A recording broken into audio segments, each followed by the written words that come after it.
Hi all. இன்றைக்கி வந்து பீர்க்கங்காய் வச்சு ஒரு கிரேவி எப்படி பண்ணலான்னு பார்க்கலாம். இங்கே வந்து ஒரு பெரிய பீர்க்கங்காய் எடுத்துருக்கேன். அதுக்கப்புறம் 2 வெங்காயம் 2 தக்காளி வந்து எடுத்து வச்சுருக்கேன்.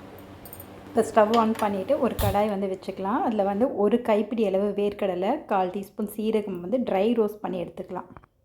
வெங்காயத்தை வந்து பொடியாக வந்து நறுக்கி எடுத்துக்கலாம்.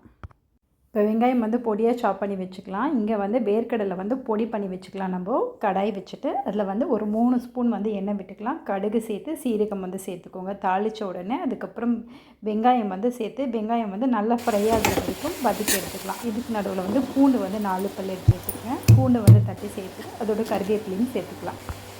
இந்த கிரேவிக்கு வந்து வெங்காயம் தக்காளி வந்து நல்லா பொடியாக நறுக்கி வச்சுக்கோங்க. இப்போ கிரேவியோட டேஸ்ட் வந்து நம்மளுக்கு நல்லாயிருக்கும். இப்போ வந்து தக்காளி வந்து சாப் பண்ணிவிட்டு தக்காளியும் சேர்த்துக்கலாம்.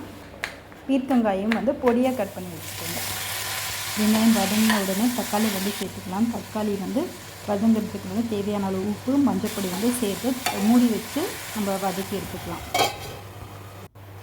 தக்காளி வந்து நல்லா குழஞ்சி வரும் இல்லையா, அந்த சமயத்தில் வந்து பீர்க்கங்காய் சேர்த்துக்கலாம். பீர்க்கங்காய் சேர்த்துட்டு அதையும் கலந்து விட்டுட்டு கொஞ்சம் நேரம் மூடி போட்டு வதக்கிட்டு அதுக்கப்புறம் வந்து நம்ம சில்லி பவுடர் வந்து சேர்த்துக்கலாம்.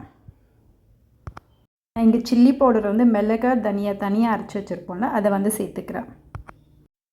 இதை வந்து நல்லா மிக்ஸ் பண்ணிவிட்டு ஒரு 1/4 டம்ளர் தண்ணி மட்டும் விட்டுக்கோங்க. உங்களுக்கு ட்ரை சப்ஜியாக வேணும்னா தண்ணி வந்து விட வேண்டாம். அப்படியே மூடி போட்டு நீங்கள் வந்து வதக்கிக்கலாம். இப்போ வந்து வேர்க்கடலை பொடி பண்ணி வச்சுருக்கோம் இல்லையா, அதை வந்து சேர்த்துடலாம். காய் நல்லா வெந்து வரும்போது அதை சேர்த்துட்டு கொஞ்சம் நேரம் மூடி போட்டு அதுக்கப்புறம் இறக்கிடலாம். இது வந்து ரைஸோடையும் நல்லாயிருக்கும், சப்பாத்தியோடையும் நல்லாயிருக்கும்.